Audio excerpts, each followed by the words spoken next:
In the ring we stand tall, words of blades that never fall, debate like warriors brave. Every thought we give and save.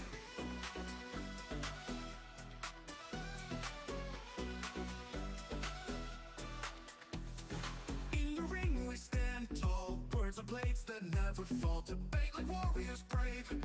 Every thought we give and save. Through the noise we cut clean, spirited mind sharp and keen. With a spark that lights the night, join us in this epic fight. Welcome to the Spartan Arena, where minds clash and thoughts clean. In the heat of every word, truth and insight will be heard. Buckle up and take your stance. In this arena, there's no chance to escape the fight by law. Dive in deep and search for more. From heartfelt talks to fierce debates, we explore what fate creates. Side by side we seek the light. In the dark our minds ignite. Welcome talks to fierce debates, we explore what fate creates. Side by side we seek the light. In the dark our minds ignite. Welcome to the Spartan Arena, where minds clash and thoughts clean.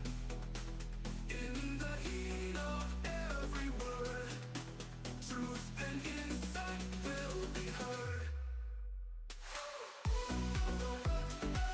Buckle up and take your stance. In this arena, there's no chance to escape the fight by law. Dive in deep and search for more.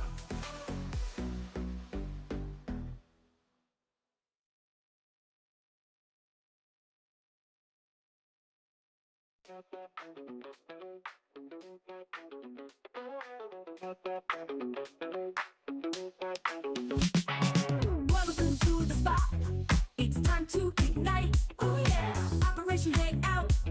The feeling's just right. Chilling with the crew. We're ready to groove. Opinions flying high. Come on, let's move. Hang out all night long, all night. Laughing and debating, playing our song. Oh yeah. Share your thoughts, don't be shy. Don't be shy. Operation Hangout, let's reach for the sky. Let's fly. Pull up a chair, let's get in the zone. Voices blend and smooth like a funky trombone. Oh yeah. Topics from the heart, making us think.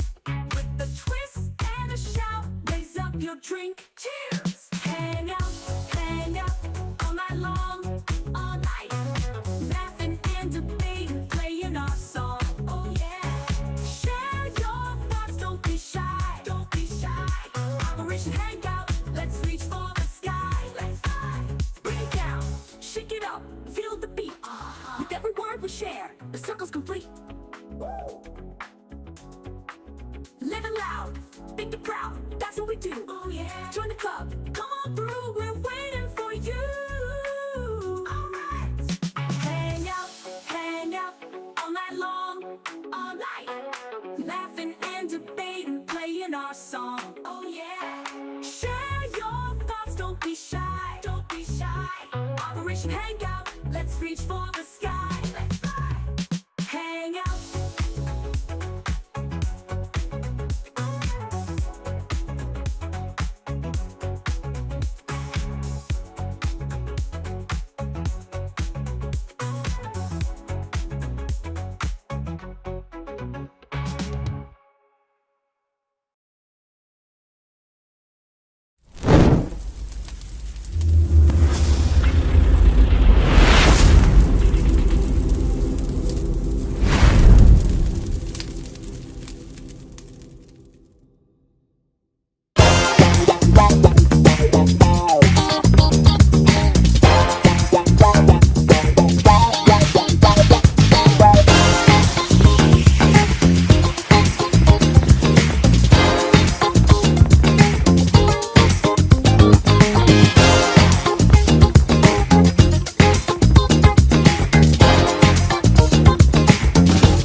What's up? What's up? What's up, my brother Bennett?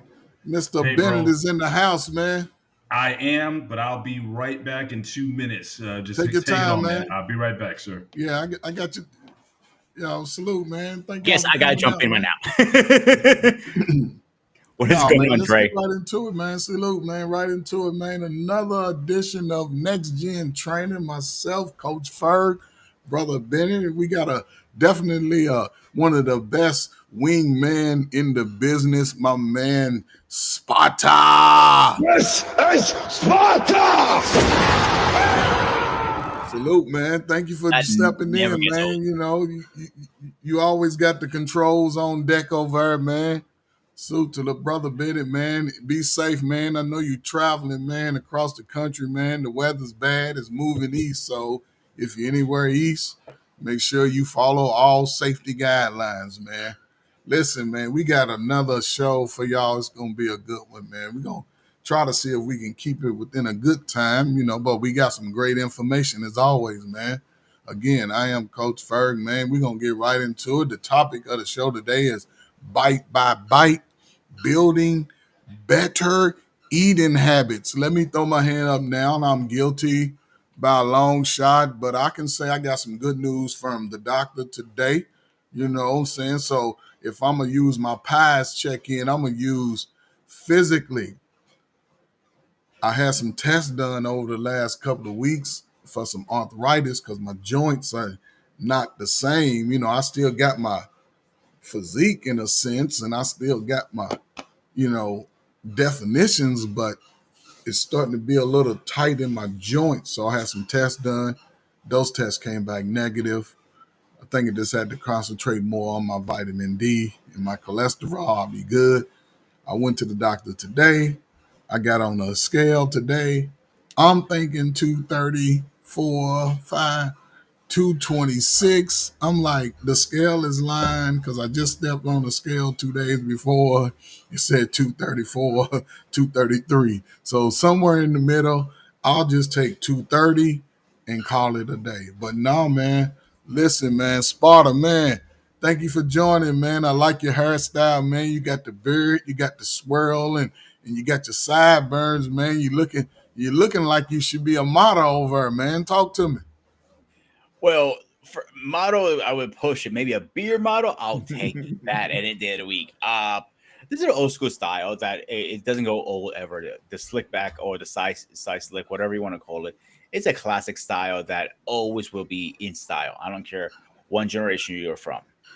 But with the food thing, one thing I want to mention about your scale, working in the health industry, those scales don't get calibrated as often as they I should know, be. man. And that my mother does it with like, oh, this fucking thing. I'm like, oh boy, here we go. The Greek Mhm. dinosaurs coming out of her, and I get it. If you, that's why I always recommend people like being in the field, pick a scale, put it in one place, don't move it, and weigh you so that's the most accurate scale you have. Now with food, I'm guilty as pleasure. Like I said, Mhm. I'm a chef. I taste all the food, but when I'm on my game, I'm on my game. With this company I'm with is a little more difficult, most difficult I ever been with watching what I eat. Most likely because I don't get a break. Most other companies I usually get a break, so I'm going through 10 hours, 12 hours, 15 hours straight with no break, no food, no nothing, and that hurts you. And I tell people, and I think Mr. President is going to agree. The body's like a car. You keep feeding it, it keeps burning. That is the best way. The This whole new trend with the intermittent fasting, I tried it personally, and I gained more weight with the damn thing than anything. I didn't burn. And so people, oh, you're gonna burn? Like, no, I actually gained more weight with that damn sucker. Mm. So to me, it's the small meals work better for me. Okay. We got about Mr. Bennett. We got on this. You're muted. You're muted, brother. So we just we Testing just one, two. yeah, right Mic now, bro. check. Mic check. One, Yeah, two, you, 1 2. you Mic good check. now, man. Uh-uh. All right. No, we just checking in, man. This, you know what I'm saying? You came in right on time, man. There you go. Right There on you go. time, man. So yeah, we Awesome. Just checking in, man. So go ahead if you want to check in. Yeah, well, You again, got the it's been floor. an interesting week. You figure, been on the road, out of the state, on airplanes, living in hotels. I'm back in Jacksonville, and I fly out. I got to get out of here 5 a.m. in the morning for a 6:40 flight. Coming back, and I'll be here through the weekend, and then I'll be back down here on Monday. And it's going Hmm. to be like this for the next couple more weeks. We're basically in a war room situation, trying to get this release and get this warehousing open and whatnot. So it's all hands on. If it was up to them, they'd keep us there. But folks got commitments and whatnot, and so you got to balance that out. Um, and so yeah, so this has been a quite an interesting week, and even with the topic tonight, it's interesting because again, is you can have a certain diet strategy, but a lot of times that may change depending on your circumstances, depending on again if you're on the road, if you're not in your environment, being able to make your own food. Those all those are factors that can certainly affect your dieting and whatnot. So it's going to take a little getting used to, but certainly this first week was a good dry run, a good test run in terms of what I need to do in subsequent weeks to eat a little bit healthier. And also, one thing I definitely need to work on, but it's difficult with the hours that we've been putting in. Trying to make some room for some exercise and some of the things that I do. I mean, the hotels I stay at, they have some gym areas.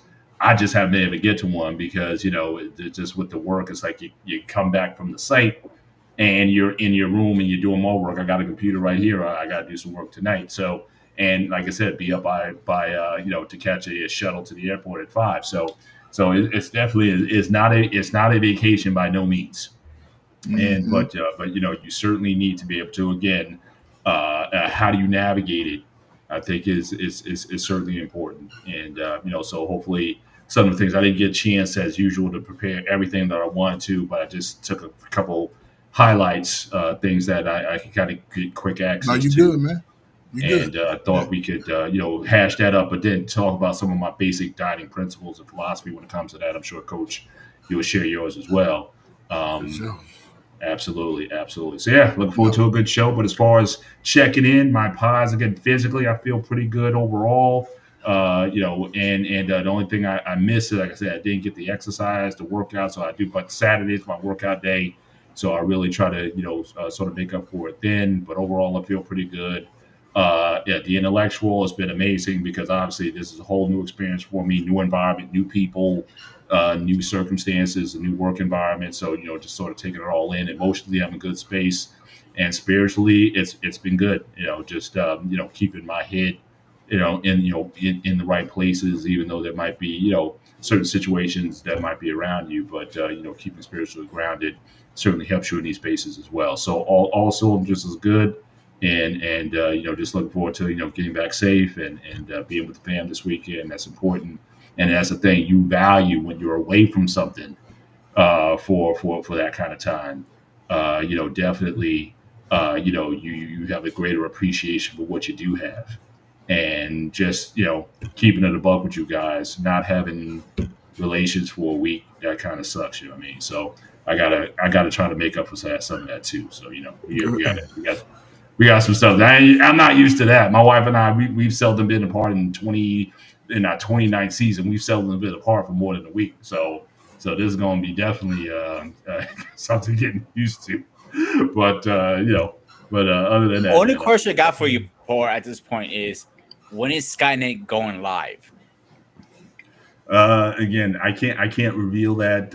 I'm kind of sworn to secrecy there. But all I'm saying is that these robots, it's another level, man.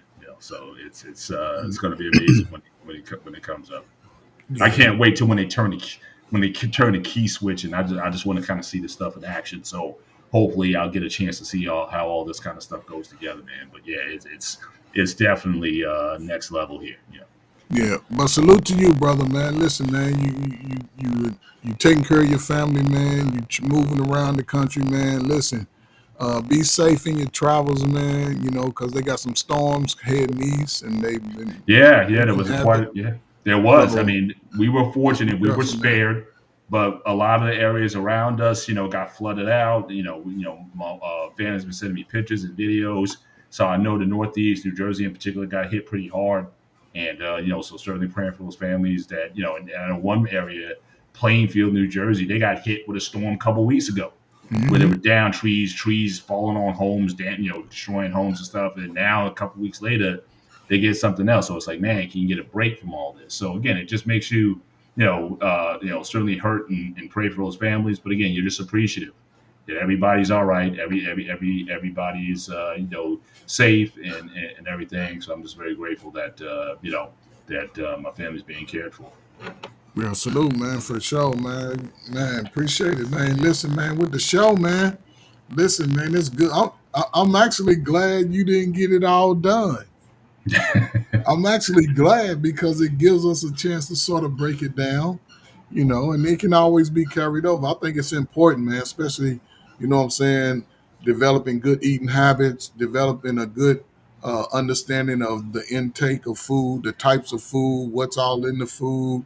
I think it's important, man. And I think a lot of times we take it for granted and we don't Yeah. really, what I'm saying, I don't see too many people in the grocery store looking at the back of the can like, let me see again. Oh, that's not good for me. A lot of times we just, ooh, I like this food, I like that food. It's going in the basket, it's going in the cart, and we keep it moving to the next item. So, Yeah. you know, uh, I came across this some years ago for myself, being a veteran and trying to manage weight. They always giving you resources. One thing about being a veteran I love, it's like they give you the resources so you don't go without. Yeah. And they would put me in a program called the MOVE program, and it was all about nutrition. It was all about reading labels, the calorie intake, food breakdowns of calories, and whether it's nutritious or not, and what's if it's not good for this type of illness, if it's good for this type of illness. So it breaks that all down. The portion sizes you should eat when you know what I'm saying, you making your plate. So, what I'm saying, I always think it's a really good thing. I got some good news today, and I told Sport, I don't know if I don't think it was here. I went to the doctor a few days ago. On that scale, it was like 234. I was like, and I said, man, I don't know if that scale's calibrated. Hmm. Then I go to the VA today, it was 226. So I'm like, okay, now I'm gonna have to find my scale and get on that and see if that falls in the middle. And if it falls in the middle, I'm gonna take the middle You, part. you take the middle. Yeah. If it Take, says 230, I'm gonna be like, ooh, I'll take that. take answer C. Always But C. just on my scale right there, weight, I could afford to lose 20 pounds and I would be at my military body. Right. 20 pounds, 200 pounds. That's with doing push ups every day, sit ups, running 2 miles every day. That was a good body for me. If I can get that 20 off, I think I'll be all right. I might be able to ride that out for the rest of my life at 200. I Hmm. don't feel bad now. It's just I would get joints issues and they getting into the part where they just showing me what's good for that type of treatment. Yeah. So yeah, It's I'm funny you excited. said that, Trey, about the coach, about the military thing, because they still do that to this day. A family, a good friend to the channels and personal friend of mine, and Paul, you're friends with King now too, right? Yeah.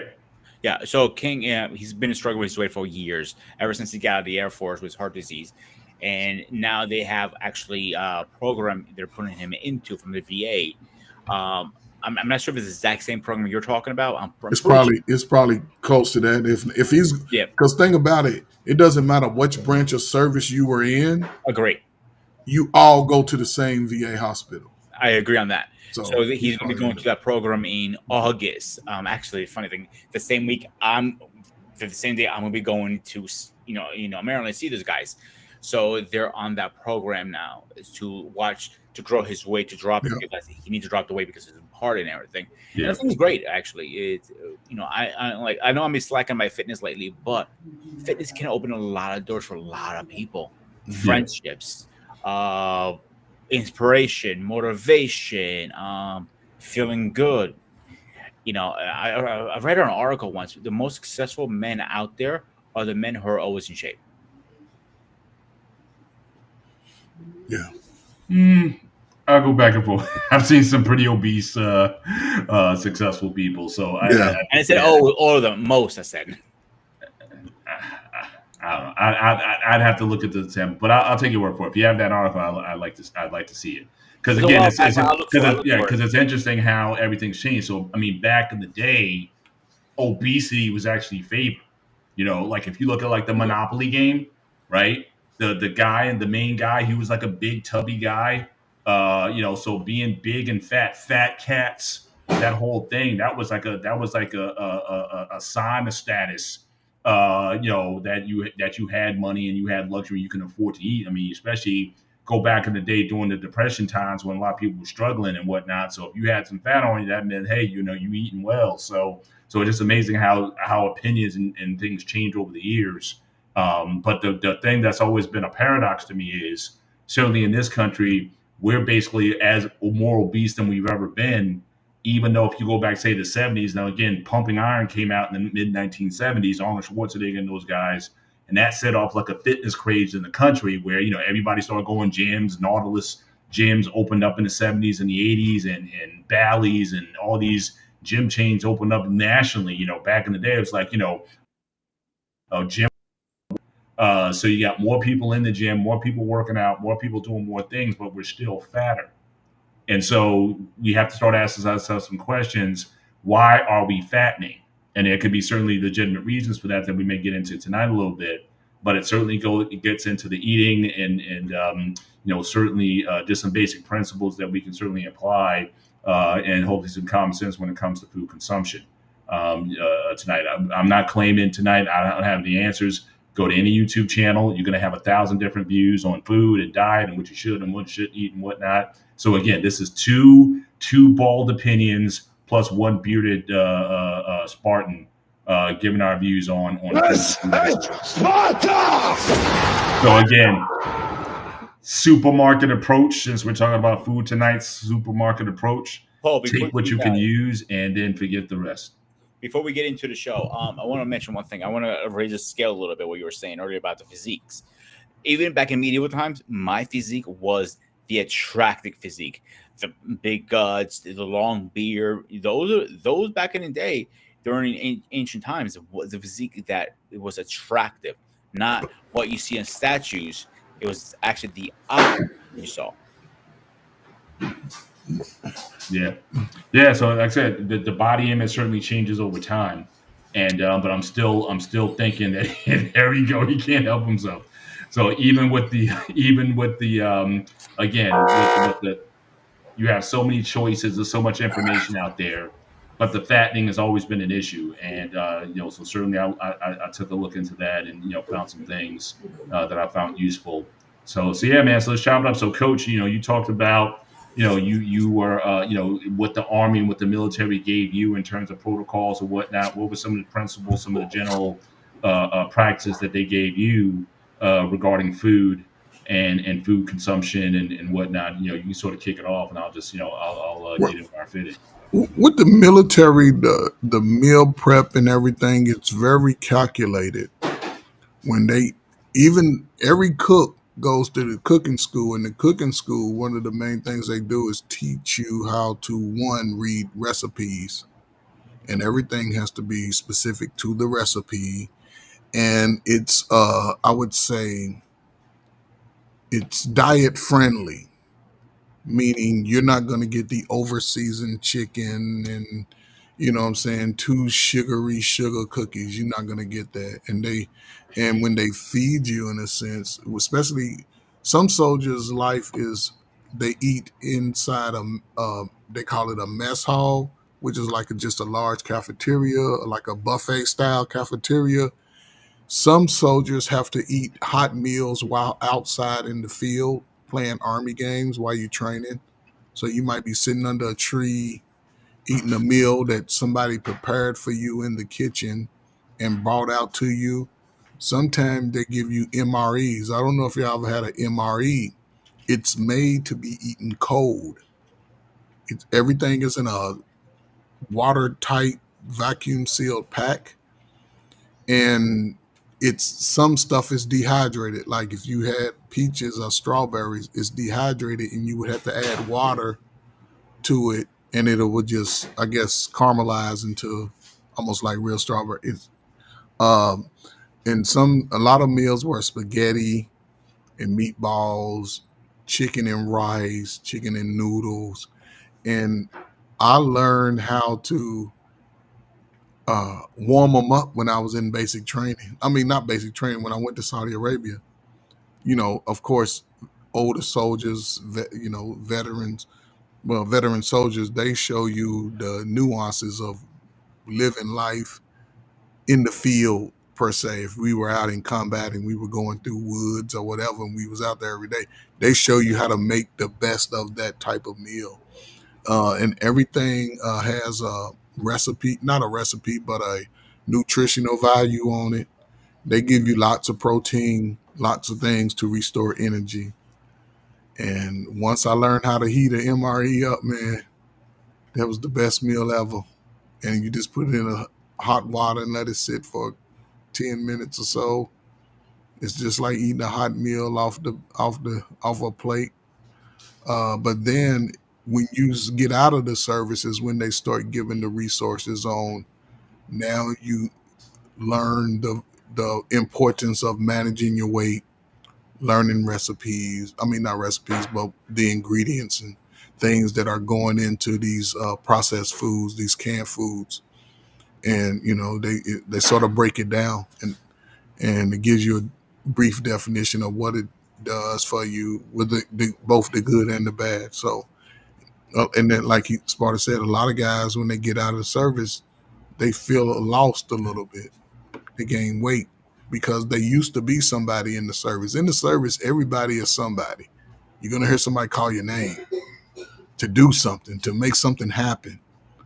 And when guys get out, they don't have that voice in their ear. They don't have, hey, I need you to go here and do this, and you can't get it done. A lot of them get lost and they come into a bad state of mind. And sometimes, they may experience that 10, 15 years of their life outside the military, but they don't look at what they've accomplished. They don't own that. They own, I'm lost and I don't know what to do. But yeah, they're going to give you resources. Like I said, he's probably in the MOVE program, Sparta. They're going to talk to him about food and nutritional value, what to stay away from, what's good for him, something that can, and show him everything as far as portion size. They're going to give him a whole pamphlet. They ain't going to just talk to him. They're going to bring it in the room, put it on display for him like a PowerPoint, and then they're going to give him a whole packet and they might give him some new, some protein bars or something, just something, and incorporate a little exercise in that too, man. So that's always been the thing that I hold on to. One thing I always say as a chef, like I have seen videos about chefs training in the military, and it's brutal what they go through. The chefs there, I thought my training getting up was brutal. Mine's a peaceful. Whoa. I'll take mine over there any day of the week, and it is brutal. And like they have to cook for their instructor every day. They don't focus on flavor, but flavor needs to be there in the food, no matter what, because you're not gonna. That's the thing people don't understand now. And I learned that when I got in healthcare, is you can make the food taste really good and still stay with the nutrition values. It's very easy. It's not hard. And then one trick I learned over the years is my best friend is not going to add any more calories. It's not going to add any more fat, but it's going to increase the protein. It's mustard. Mustard increases the protein if you add to it. People don't know that usually. And when I tell this to everybody looks at me like, what? Really? I don't go talk to a dietitian. They talk to the dietitian. And they come back like, you son of a bitch, you're right. I'm like, I've been doing this for a while. I know I'm talking about food. Food is my best friend, unfortunately. So the biggest problem I see in our world right now is process. Everything's goddamn process. And that's where I think where the obesity comes from. Yeah. I don't know. There's a few directions I can kind of go in here when talking about this. I would say start with the basic for me is I think it's very important that to Sparta's point, that you do not eat processed foods. Like when you look at your plate, everything on your plate should basically have like one ingredient. I kind of have like a one ingredient rule. Uh, any major protein, chicken, beef, steak, fish, it's one ingredient. It's very difficult to, especially if you eat in moderation, it's difficult to gain obesity from that. If you look at fruits and vegetables, one ingredient. If you eat those, it's very difficult. I've never seen a person get fat from eating fruit ever. The caveat, which you have to, or any fibrous fruit or vegetable, I'll broaden the category. Fibrous fruits and vegetables is very difficult to get fat on those, no matter how much of it you eat. The wild card is starchy carbs. That seems to be the area where you have to really look at those and eat them conditionally based on your needs.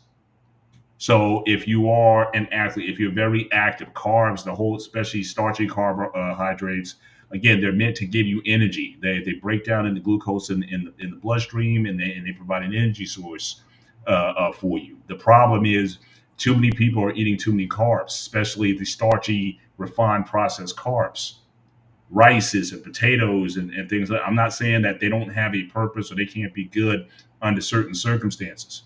But if your lifestyle is not such where you warrant the energy that you're getting in, any energy that's taken into the body, if the body can't use it, it's going to be stored. Now that the main difference between proteins and these starches that I'm talking about, protein really cannot be stored as fat. That's a myth that's oftentimes been put out there, that too much of protein protein really can't make you fat. But what does make you fat is a combination of certainly fats themselves, which certainly too much of those you can get fat on, and also carbohydrates, because ultimately what is actually stored in your fat stores is triglycerides. Triglycerides is basically, it's tri meaning three. It's three fatty acid molecules or fat molecules surrounded by a glycerin layer. That glycerin layer comes from eating, in particular, starchy carbohydrates and sugars. So generally, for a lot of people who eat fat only, it's even for them it's difficult. And if you don't believe me, look at Inuit populations, North Pole, South Pole. Look at those populations. They don't get fat because most of their food, for one thing, they don't have vegetation to grow anything. They can't grow fruit or vegetables or starches. So most of their diet is going to be fish. So that's protein and that's fats. Whale, seal, blubber, any of those things. And they were a very healthy population until Europeans introduced plant products into their population. And that's what did a lot of damage to that population. So you need protein. Protein is essential for everything. It's not just about making big muscles. It's your skin. It's your hair, the collagen that's in your skin and hair, your fingernails. Protein is in my view, it's the most important macronutrient. You must have that to maintain what you have. And if you want to grow muscle, it is the building block. It is like the material, the raw material, the bricks that build that muscle on. So you have to have a good quantity of that. Fats are important as well, in that, for one, you can't digest certain vitamins without fats. So again, vitamin D, which is certainly important, you have to take that in because again, that helps to not only your immune system, but also helps you with your bones. But it can't be digested without fats. So you need fats in your diet for vitamin D, also for vitamin K. But the essential thing of fats is for every cell in your body, it is surrounded by a fat source. So again, the cellular structure of every cell in your body is maintained by fat. So contrary to popular belief, this was a very popular thing in the 70s, in the 80s, when they were selling all these fat-free foods, fat-free salad dressings, fat-free this, fat-free that. And a lot of people got fat because what they did was when they took the fat out, they put sugar and carbs in. And so again, sugar and carbs, especially starchy carbs, are the things that really can trigger fat accumulation. Not to mention in terms of diabetes, and a lot of those things are all connected to sugar and sugar intake. So again, fats is your second most important macronutrient, contrary to popular belief. Your third most important macronutrient is certainly fiber, and I wouldn't even consider certainly a macronutrient, but certainly again fruits, vegetables, very important in your diet. One, you're getting not only the fiber in those fruits and vegetables, you're getting phytonutrient compounds from the different colors of the vegetables. Those phytochemicals are what protect the plants. Well, that same phytochemical also protects you when you consume them.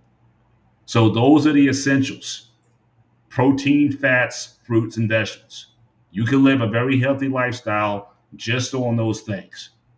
Anything after that is conditional based on your circumstance. If you're an athlete, if you are or work in a very stressful, high energy environment, then carbs are going to be very essential to you having the energy to run on.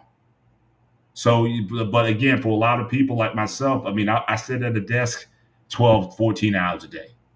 So for me, I don't need a lot of carbs in my diet. It's simply going to help to form triglycerides that I have to work that much harder to get off. So I try my best, especially on my regular diet routine. I really only eat a very limited amount of carbs. I'm not on one of those extreme. I'm not on a carnivore diet, or not even, I wouldn't say a keto diet, but it's a low carb diet. In fact, the guy I worked with this week, he lost 50 pounds on a carnivore diet. I've seen him eat when he was here. He would literally just order a steak, and that's it, and eat the steak. And he gave away his sides. Hey, I'm going to get a side with this. Hey, who wants my extra side or whatever? He was giving his sides away. So he just eats he's like beef jerky. He eats, if he gets a sandwich, he takes the bread off. And again, he was able to lose weight because, again, it is the carbs, it is those sugars that really is what triggers fat accumulation. And so, again, especially like I said, in the 70s and 80s, when they started pushing fat free, that was like the worst thing that happened to the population, is when they started doing that, because it just introduced more sugar into the diet. So again, my first principle is know your macros, know which ones are most important. Carbs are the least important, especially if they're coming from starchy sources. The other thing is try to eat foods with one ingredient primary. Now, again, contrary to popular belief, there's nothing wrong with seasoning your food. There's all kinds of different spices. I'm sure Sparta can talk about that. All different types of things that can really spice up. I mean, you don't buy into the bodybuilding culture that says you just got to eat boiled chicken and steamed broccoli, and that's all you can eat.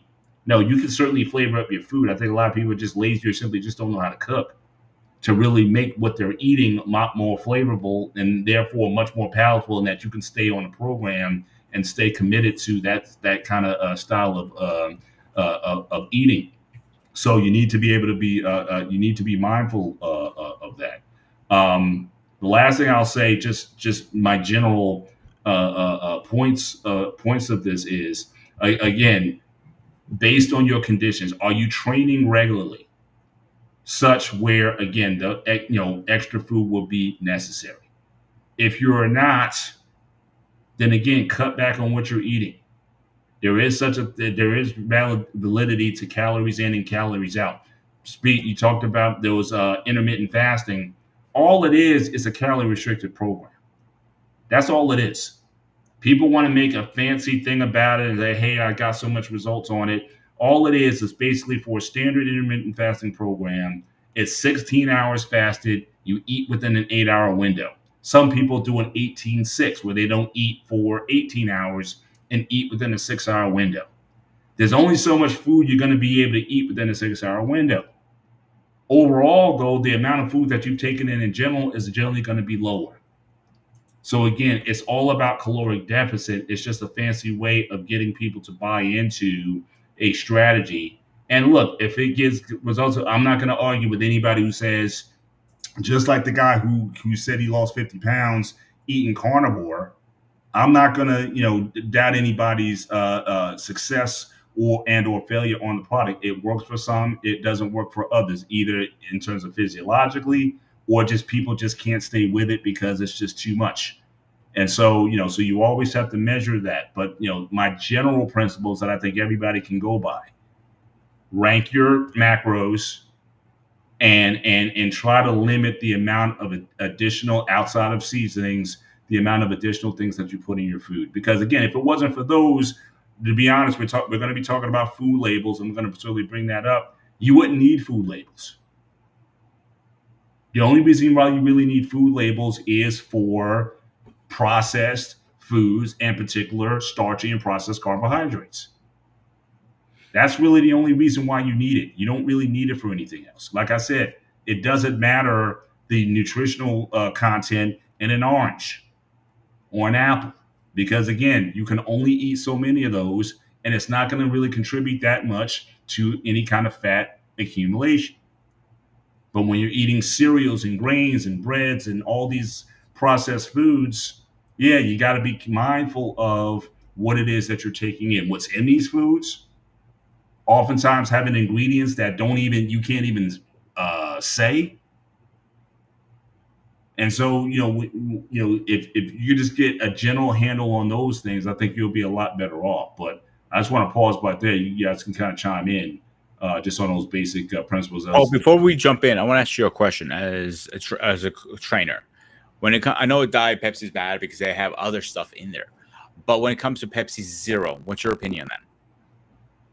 I'm sorry, say that one more time. When it comes to the Pepsi Zero, Coke Zero, those they say is better for you than Diet. I have my opinion. I want to hear your opinion first. It's definitely it's definitely better than the regular stuff, especially if it's sweetened with high fructose corn syrup or even cane sugar. It is better, but there's a caveat to that, because those sweeteners. Now, again, the sweetener that is in Coke Zero or Pepsi Zero, whatever, sucralose, is the most studied non-nutritive sweetener ever. I think it's been like 10,000 studies. Nobody has been able to say that there's been anything definitive to say that it is quote unquote bad for you. But the problem is that people think that they're gaining something by drinking it. You're not looking at the other things that you're eating. So if you go to Wendy's and get a triple with the large fries, and by the way, give me a Coke Zero on the side, you think you're doing something, and you're not. And so again, you have to be mindful of, if you just drunk it in and of itself, it cannot make you fat. It just can't, because absent of carbs. So it's because some people said, well, when you drink those things, will you get an insulin release? Because insulin's primary job is to take blood sugar and either send it up for energy or store it in the fat cells through triglycerides. That's what insulin's primary job is to get sugar out of the bloodstream. Mm-hmm. Some have said that at least psychologically, your body, because you're drinking something that you think is sweet, you will trigger insulin release. And because you trigger insulin release, insulin gets in your bloodstream. However, there's no sugar in the product. So even if insulin was released, it has nothing to transport. But like I said, if you already are having the fries and the breads and the sugars with it, then yeah, some insulin, if there's any sugar in the blood, the insulin will try to take that sugar out and put it somewhere else. So again, it's not physiological why it works. It's not saying that it's bad for you and that it makes you fatter. Generally, it does not in and of itself. But if you combine it with other things, then yeah, it can be problematic. Now, I actually want to touch base with the seasons a little bit, because you mentioned the season. So first thing I want to put out there, I know a lot of people, I know a bunch of chefs do this, always put salt. We'll usually use a box kosher salt in one meal. Mhm. That's overkill. Yeah. I'm personally very sensitive to salt because my mom was never a big fan of it. So a normal amount of salt to me would be too much. So I have a rule when I cook for my residents. They can add their own salt. There's always salt packets on their trays. They can add it themselves. Now, the seasoning I'm going to recommend, I'm going to actually share my screen on this one. It is actually a very good seasoning to use for anywhere any seasoning. You can use it on fish, chicken, steak, whatever. Salt Free 17 seasoning is the go-to seasonings in almost 90% of anything I have worked in healthcare. I'm not only talking about healthcare in like nursing home or um, a hospital. The healthcare is also considered as fitness stuff like that. So I know a lot of trainers or dietitians that work with trainers recommend this seasoning. Mhm. It's the go-to, and it is a little pricey. $27 is pricey, but you get a lot out of it. A little bit goes a long way. This stuff. Uh-huh. So So basically, but again, it's a salt-free seasoning, correct? correct. All right. So again, here's another thing that people got to understand. Your body needs salt. I agree. 1500 to 2000 is like, that's normal. Again, people were saying because again, it's almost like people went to extremes, right? You were over salting your food, and I had when I first came down here, I ordered. It was late, nothing's open. It's the South, so nothing's open after 9 except the dive places, right? Not the necessarily the healthiest food, but I was starving and I needed something. So again, I got me some wings. And the salt, like not only did they make the wings, but they actually sprinkle with salt on top of the wings after they're made. And I'm like, they don't do this in the North, to my knowledge, anyway. But it just seemed like it was overkill. The food is already, you're in a salty kind of environment already, and then you're going to sprinkle that. You could actually see it that they sprinkled extra seasoning on the food that wasn't necessary. So I think oftentimes what happens is people go to the extreme, eat a lot of high sodium content foods, and then once that does start to affect their health, because again, too much sodium does and will affect, can affect your health and affect your blood pressure. However, people go to the opposite end and say, I can't have salt at all. And I think that is something that, again, if you are in a position where you can't have salt at all, I think you've taken it too far. Salt is a major portion of the sodium, the electrolytes that you need. If you're going to be an athlete, you need salt. That's why Gatorade was invented. Again, it puts all of these electrolytes in the product.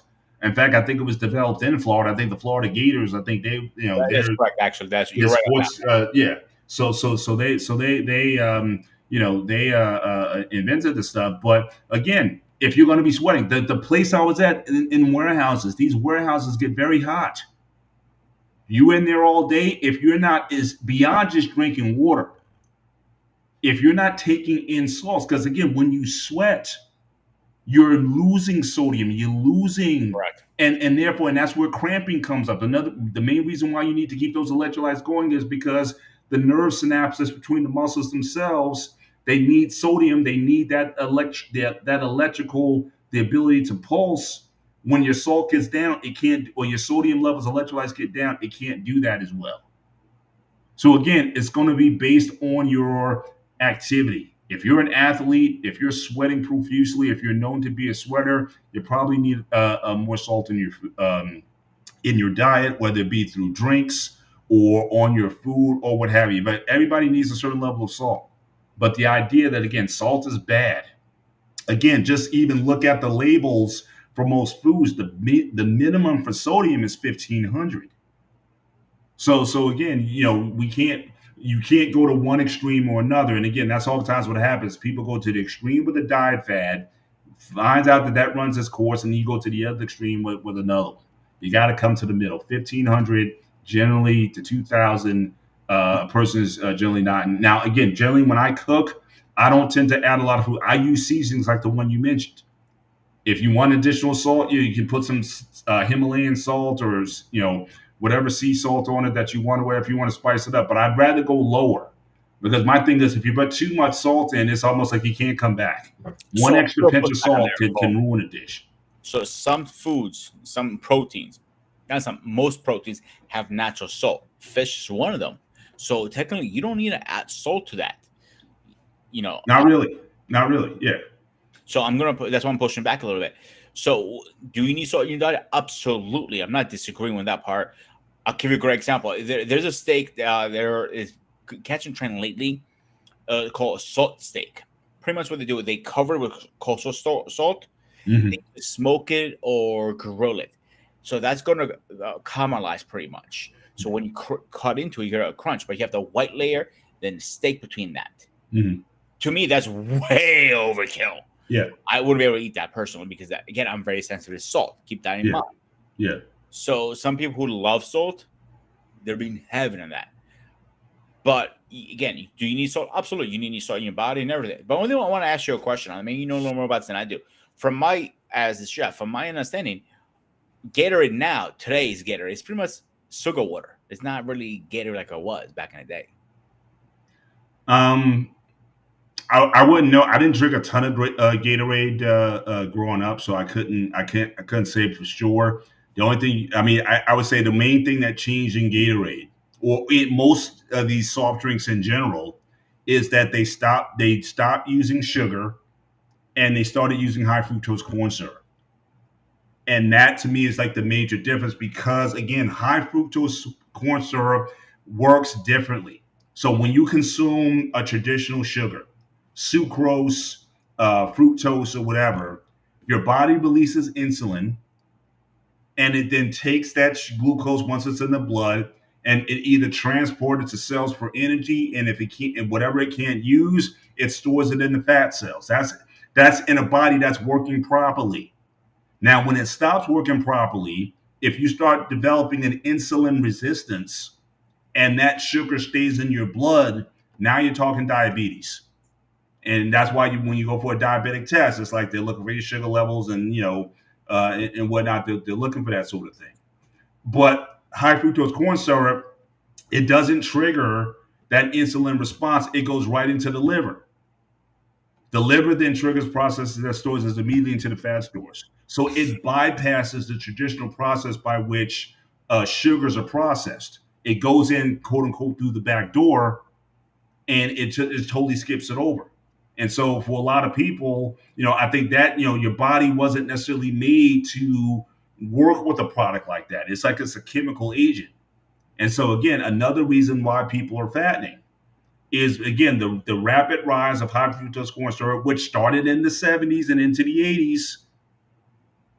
And again, I'm not saying it's causal, but it's certainly corollary where you started seeing the population starting to fatten when we went away from cane sugar and a lot of things, how things used to be sweetened. So even if Gatorade was sweetened back in the day with cane sugars or just a straight up sugar, and now they went to high fructose, yeah, I mean, that could be a reason why it's not as good as it was before because it's not doing or it's not being processed in the body the way the body's usually set up to handle substances like that.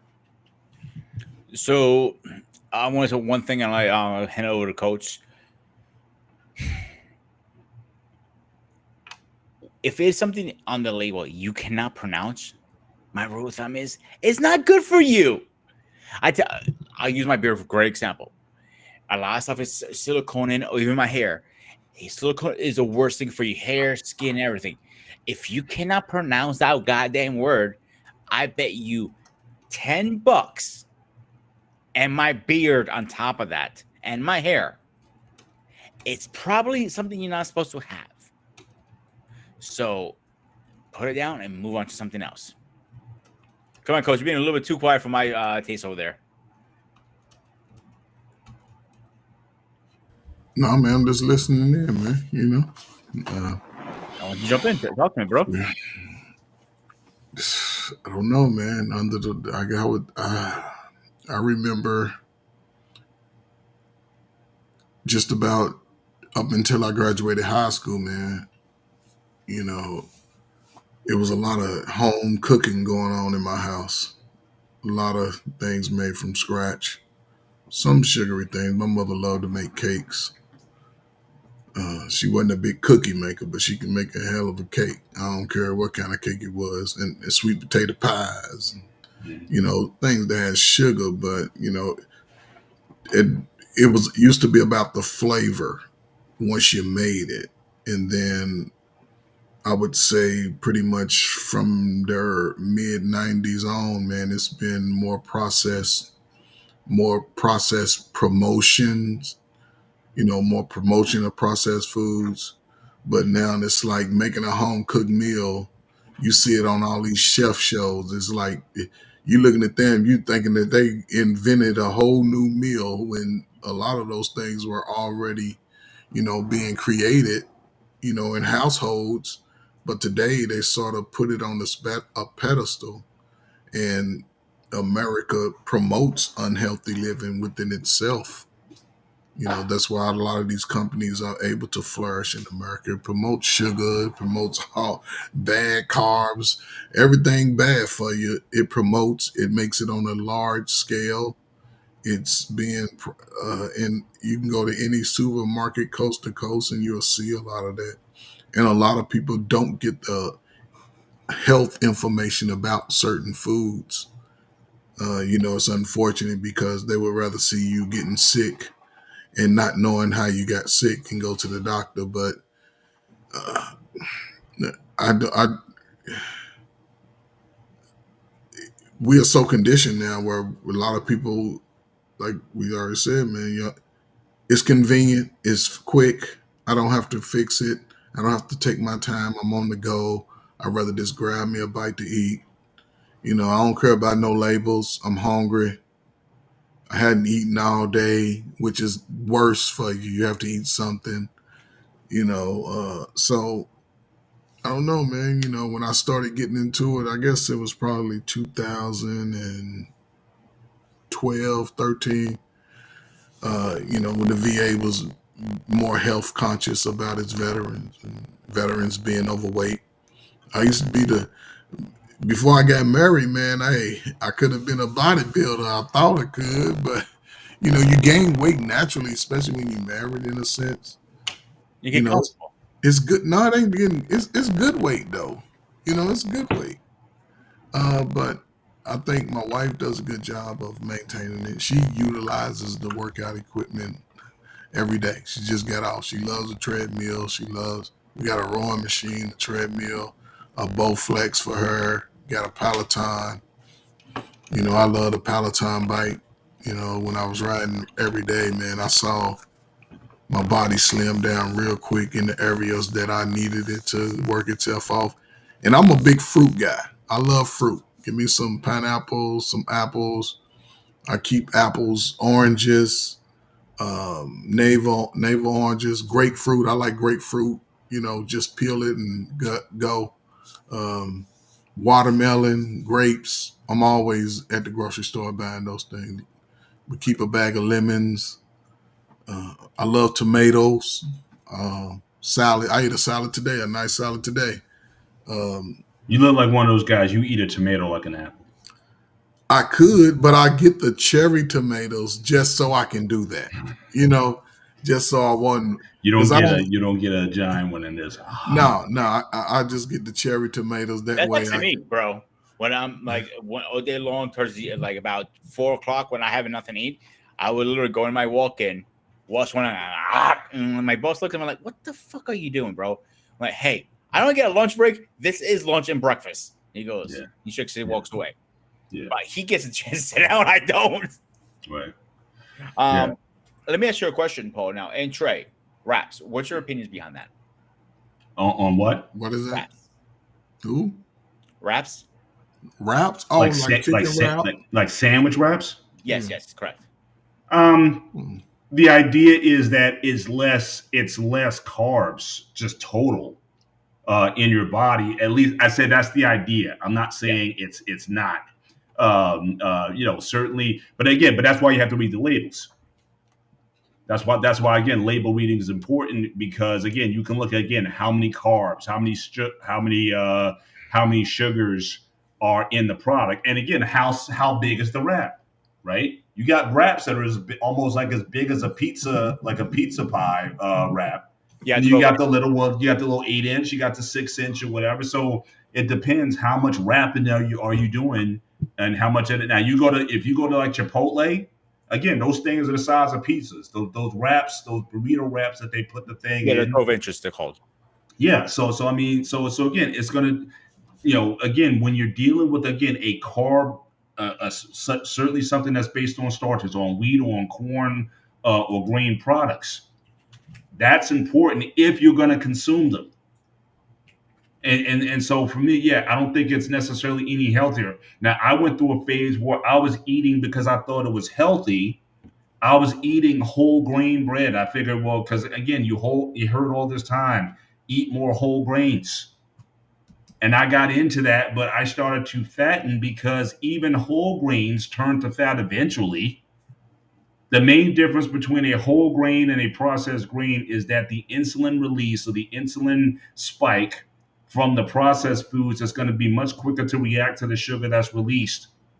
When you eat a whole grain, it takes the body time to break down that fiber husk on it. So the insulin release, the response to insulin is the same, but the amount of insulin produced and the amount of sugars produced overall is essentially the same. So if I ate a big bowl of oatmeal, that's going to be a lot of carbs that, yeah, my insulin may not spike dramatically, but I will produce a lot of insulin because there is still a lot of carbs going into my bloodstream, whether it be within 20 minutes or maybe an hour later or 2 hours later. I'm still going to have that same resistance. So again, carbs always needs to be a conditional part of your diet if carbohydrates is a concern. Now, I know, Coach, going back to what you were saying earlier, when you were young, I think we cannot discount that because certainly in your youth and the activities that you were doing playing football. Now, we're about the same age. I remember football coaches telling us if we wanted to gain weight, you had a quart of chocolate milk and 2, 3, 4 peanut butter and jelly sandwiches. That was the program. Yeah, you lifted weights and stuff like that, but if you wanted to put size on, that was the diet.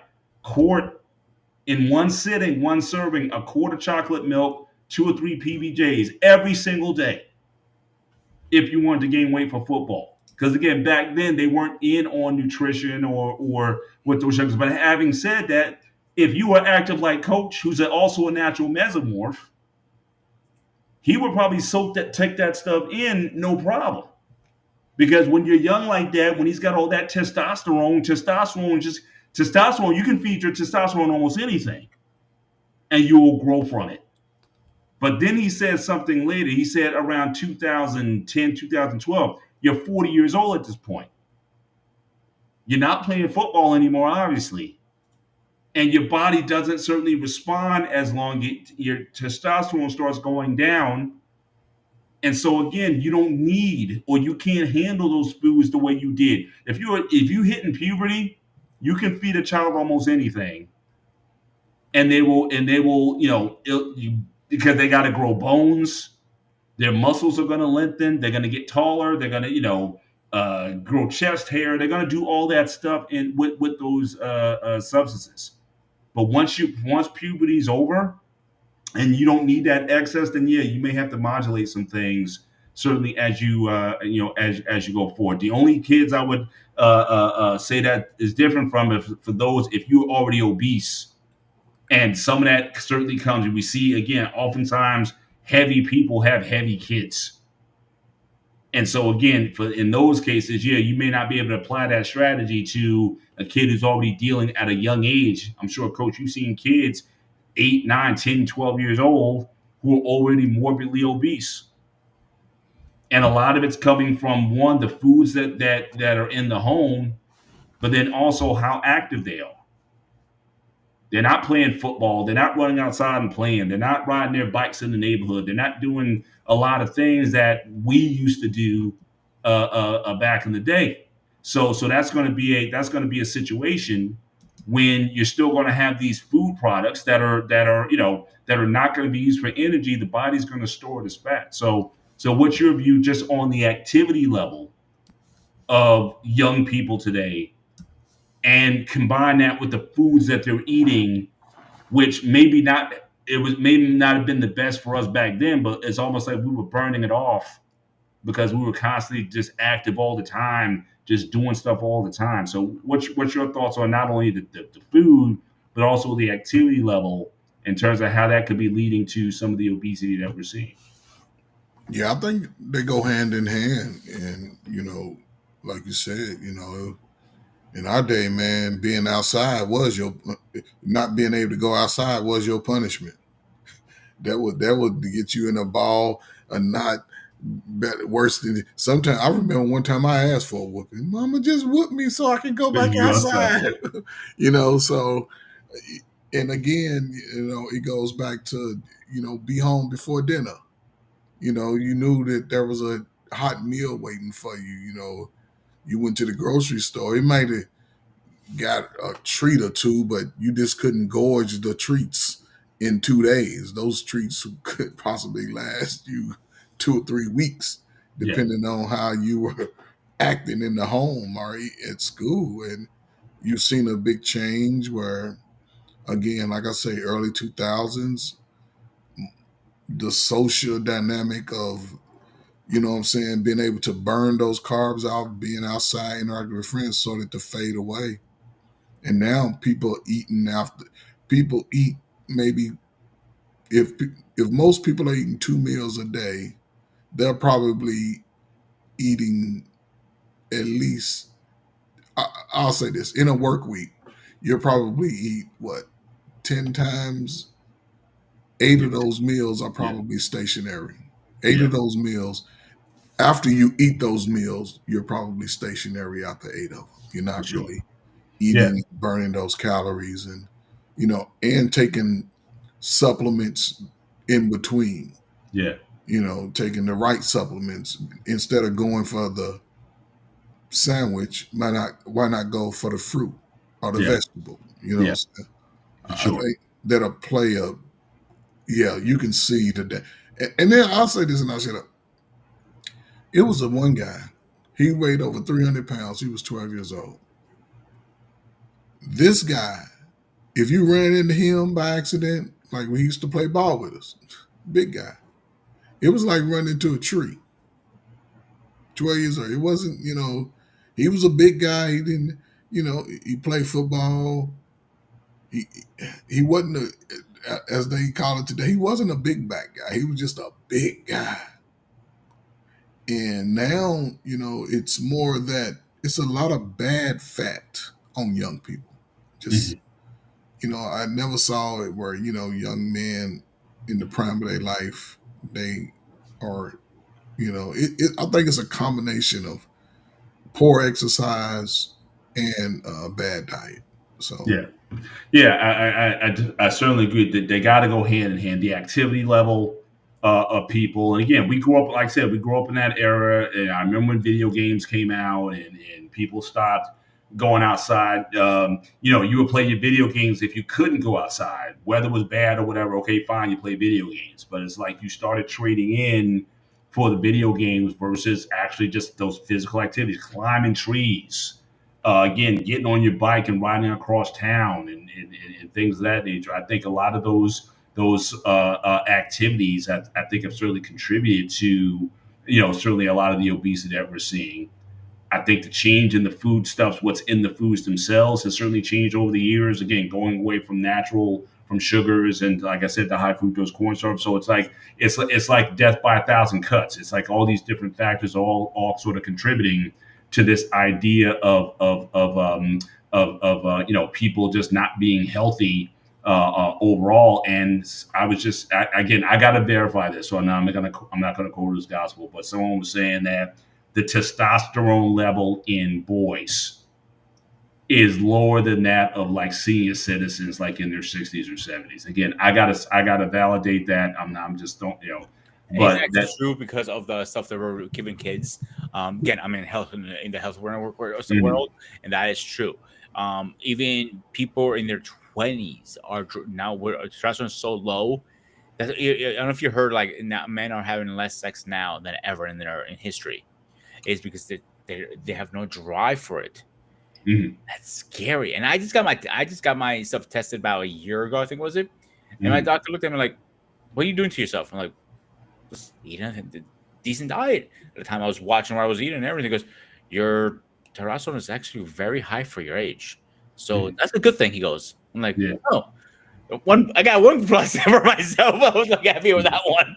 Yeah. Yeah. Again, it's the stuff we give to people, bro. I have seen this stuff come in firsthand in my kitchens, and I'm like, do people really fucking eat this shit? Yeah. If I tell you half the stuff I see, you're never gonna ever walk into any restaurant ever again. Yeah. Yeah, I hear you. No, it's definitely a concern, but I want to talk about these labels a bit because hey, shout out to Catellia in the building tonight. Good to have you with us. But I think this is important, especially like I said, if you are eating the wholesome foods that we talked about, fruits, vegetables, proteins, and healthy fats, this shouldn't be a problem for you. I seriously think you don't really need a food label, but if you are going to consume these foods, you got to have some knowledge. Need to have some information in terms of what's in them. So there's some general guidelines to how you understand a food label that we can. If you can bring up the slide, Pete, and we can kind Oh of break shit! this I'm down, sorry, Paul. I apologize. and we just kind of go into this a little bit. So again, understanding a food label again very important.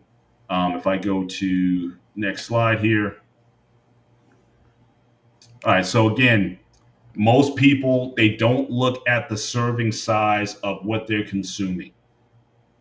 The only thing they look at is the number of calories. Maybe they may look at the carbohydrates and the fiber and the sugars, whatnot, but they only look at it in isolation. They don't look at the serving size. Now, again, if you're eating fruits and vegetables, you don't care about serving size. But now just look at this. Let's just say if this isn't, just from looking at this, I can almost tell this is basically cereal. Now, again, if you look at the serving size, it says 2/3 of a cup of cereal.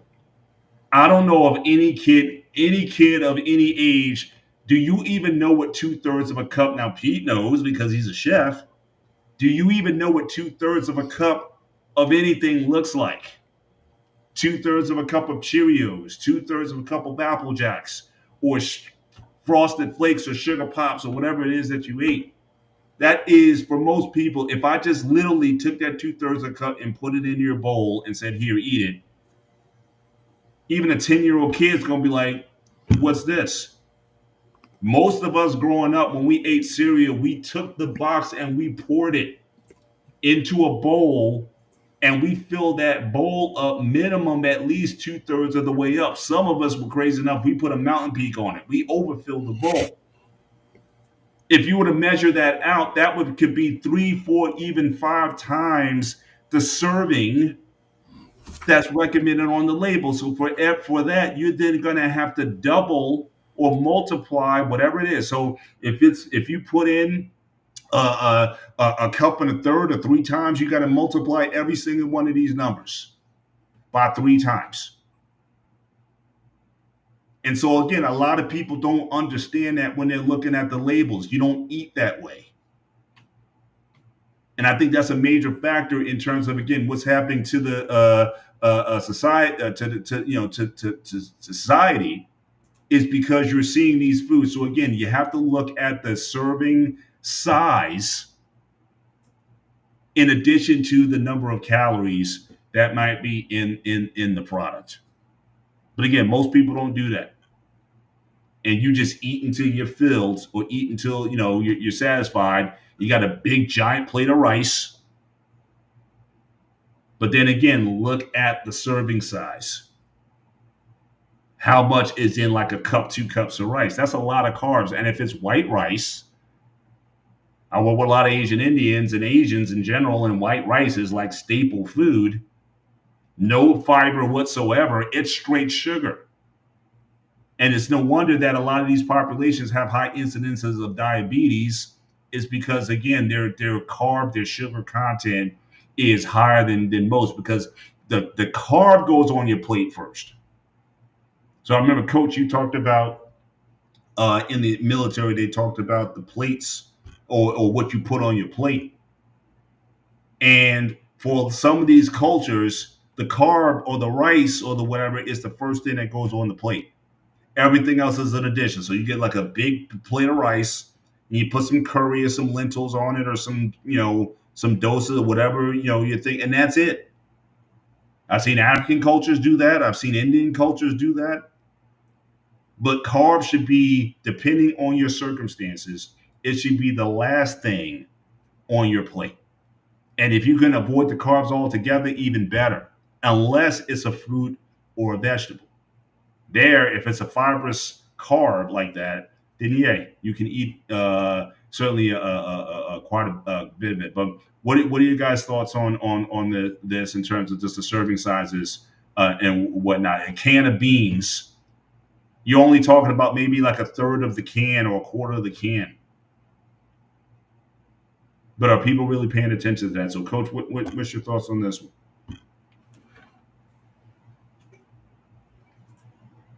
You muted, Coach, I think. Okay. Yeah, I mean, listen, man, like I said,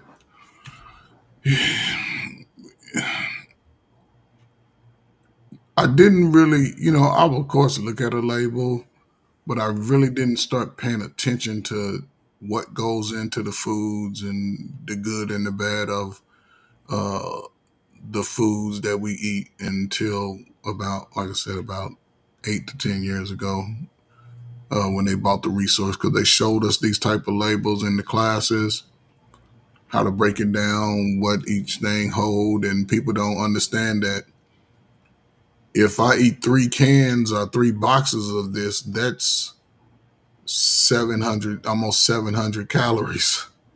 See, and that's where people, because if I eat, yeah, and that's where people sort of get messed up. If I eat one serving is 230 calories. If I eat 3 servings, that's almost 700 calories. Right. And I think it's like, 2,500 calories is a good diet per day. So I may ruin that in 2 meals. Right. So yeah, I But think even that's going to depend. As far as, that's another thing. I mean, when we talk about caloric intake per day, it's obviously going to depend on the individual. If we're over 230 pounds, both of us. Our caloric requirement is going to be higher than someone like a woman, 120-pound female. So again, when they talk about these recommended diets, even on the label, they'll say based on a daily diet of 2,000 calories. But again, depending on your size, the amount of muscle mass that you have, your level of activity, it could be more than that. If you're a bodybuilder, it's going to be at least double that. So again, a lot of this stuff is going to be conditional, but this is basically going to be the intake for any person who consumes this. The other thing I want to point out here is, again, the carbs content, which is the bulk of it. There's very little protein. It's all those carbs, 12 grams of that carb. So a third of this is sugar, period. That the only benefit that it has is it has 4 grams of fiber. So generally speaking, if something has 37 grams of carbs, fiber you subtract off, because like I said earlier, now this is the difference between whole grains and processed grains. With a whole grain, because the body expends energy to break down the husk of the whole grain, it counts as a negative carb. And so therefore, in most measures, if you say 37 grams of carbs, you subtract 4 for the fiber, and so the net is 33. That's across the board for any kind of processed food that you may eat. So you need to keep that in mind as you're certainly looking through this. So again, in this case, size matters. Okay, may not matter in other cases, but in this case in particular, size does matter. So again, be mindful of what you are, and if you got to go to using measuring cups, 1 cup, half a cup, 2/3 of a cup, and whatnot, if that's what you need to do in order to make sure that you're not over consuming something, especially if you have particular macro goals, then that might be something worth implementing. So next one, So again, it says check these here. Check for heart health. Again, foods that are lower in saturated fat and sodium. Now, again, even this one, I would say caution because you do need some saturated fat. We talk about testosterone and estrogen. Well, guess what? Guess what that's made with? You need a certain level of saturated fat in order to make that. So again, we're not saying don't go to the extreme and get rid of these things altogether. We already talked about sodium. This has 160 milligrams of sodium. That's only 7% of your daily sodium intake. So again, we got to be mindful that sodium in and of itself isn't the bad guy. But again, if you're already, over salting your foods, then again, yeah, that might be something you might need to be mindful of. And then again, trans fatty food. Again, trans fats come from, again, artificially processed fats. Margarine, I wouldn't recommend anybody eats. So again, those fats, they can do a lot of metabolic damage to the body. But saturated fats, again, if you're going to have saturated fats, butter, milk, animal fats, animal proteins, that most of them, they'll have fat in it, is probably a good practice to have and to use. So next point here.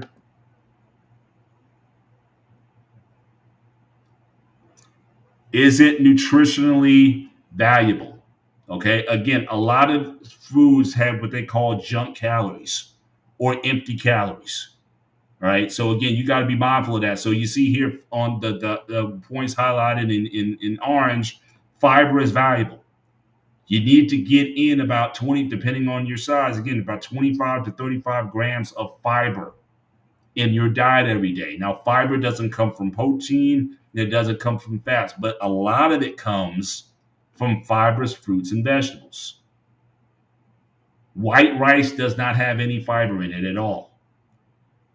And so you got to be mindful of that to make sure those nuts have a lot of fiber in them. So again, you got to make sure that you're consuming, those foods that are giving fiber. It helps to lower cholesterol levels, helps to keep out of the body. It lowers insulin spikes, and it's just good. And it also keeps you regular. So again, a lot of times if you eat a lot of junk foods and whatnot, if you're not having regular daily bowel movements, that's a problem. That's a lot of waste that you're keeping in your body that needs to get flushed out. Fiber helps to flush it out. And so make sure that you're getting that in your diet. Protein is important. Vitamins are important. Again, there's a lot of foods that have very little nutritional value.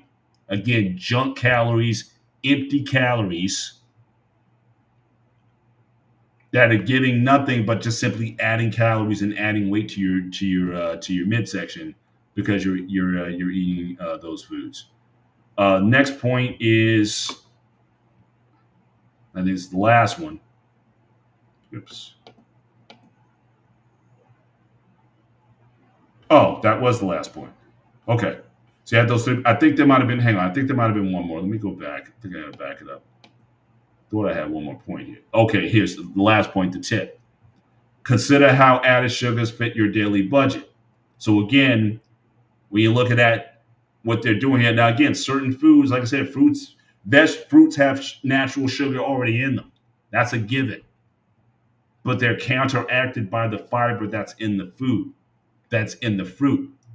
But when they're adding on top of, it's already got a certain amount of sugar, but out of the 12 total sugars, 10 of that was artificially added to the product. Again, not necessary. So again, so you got to, understand how this chart, these kind of charts break down. Again, the total fat in the product is 8 grams. If 1 gram of that is saturated, that means 7 grams is unsaturated. That's either polyunsaturated or monounsaturated. Generally, those monounsaturated fats are good for cholesterol levels, HDL cholesterol. It also raises your HDL cholesterol, which is also a good marker for overall health. It prevents clogging and coagulation of fat in the arterial walls, which again, for a lot of people, you start worrying about this stuff. later on, when your walls start to close, your pressure starts to rise. You got to be mindful of that.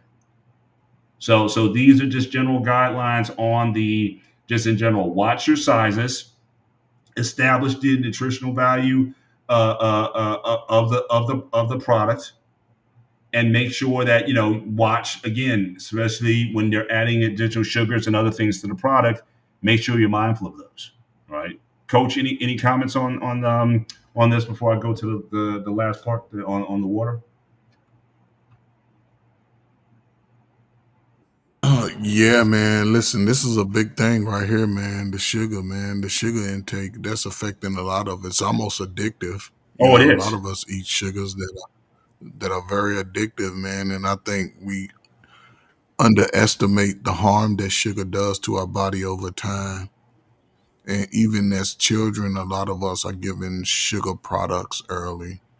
It's funny how as a kid that can Halloween is a great Yeah. holiday, and you'll probably get more candy in a day than you would probably eat in a year.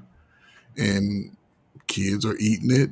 It's bad for your enamel. It breaks the enamel down in your teeth. So I don't know. Sometimes I think a lot of this stuff is planned to ensure that we visit our medical facilities regularly. Sugar does get worse for us because we're not burning off our calories and not, burning off that fats and bad fats outside and, just being active. Even as older people, you know, we can't wait to get home after work now. It used to be where you make 4 or 5 stops, a couple stops. Now it's like straight from out of work, straight to Yes. home and probably relax, sit down. And so, yeah, man, how do you add sugars to your diet? I would just say more natural sugars, more natural sugars, fruit. If you want to get fancy with it, put it in some water or something. But yeah, just eat more fruits, be a little bit more active, and it may just I don't know pay off in the long run. You may see a change in your dress size, your pants size, your jacket size. Just yeah. So Well, let me ask you a question really fast. always, I know the answer. I want to hear from your side as a non-chef person. Do you follow the first number or the second number? When people are like, I'm twin number, I get this question all the time. Which number do I follow? The first number, let's say the total fat, 8 grams, or the 10? That's where people always confuse that. is it on here? Well, it says, Oh, well, again, it says the total fat is 8 grams. total fat So is eight. again, Yeah, the saturated fat, which, like I said, in and of interesting. itself is not that bad for you. Again, I think saturated fats have gotten a bad rap in the past, but I Correct. think again that's changing. You need a certain level of saturated fat in your body. Right? Again, for cell integrity, for collagen, for testosterone and estrogen production, you need a certain amount of saturated fat in your diet. So again, I'm not making that the boogeyman. But whatever is not saturated is unsaturated.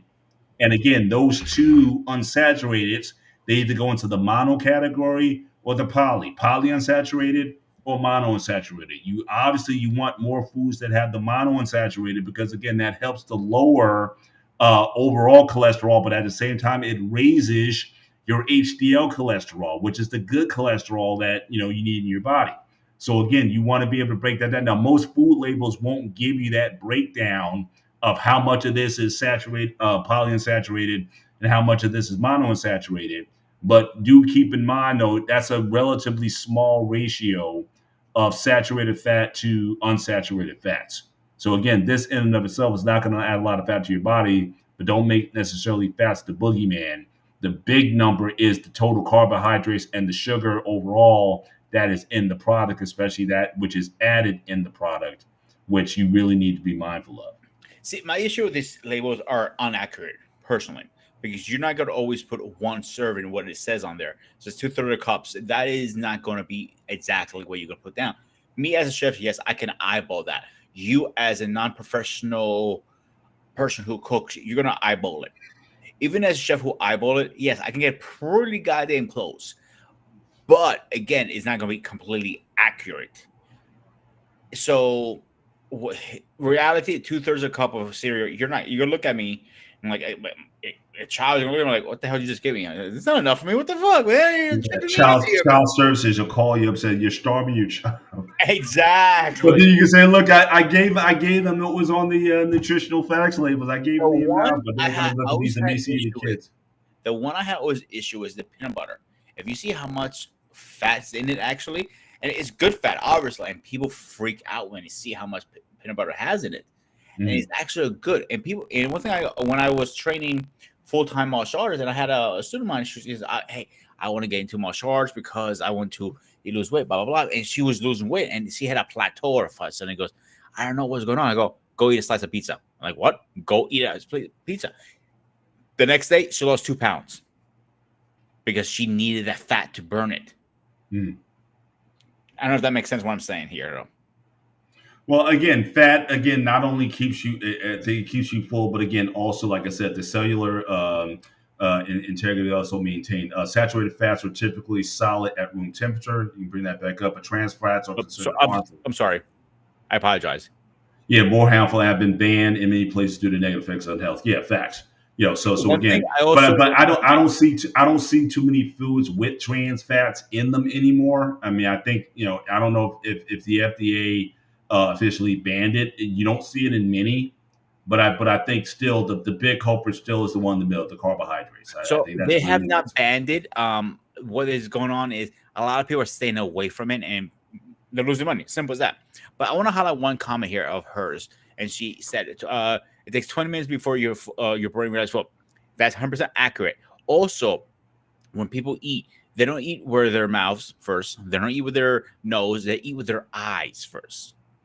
And then you just low in their plate, low in the plate, low in the plate, low in the plate. So, oh, I'm hungry. And like, and halfway through, like, oh man, I ate too much, and they bloated and they feel like shit because you're eating with your eyes. Let me ask you both of you gentlemen a question. If you see something that looks good, you're probably going to eat it, right? well. It depends. Now, one thing that you talked about earlier, which I think is good. I mean, again, something that I've used or I use. I try not to eat when I'm starving. See, again, when people go through these extremes, you don't eat all day and then you're famished and then you overeat at night.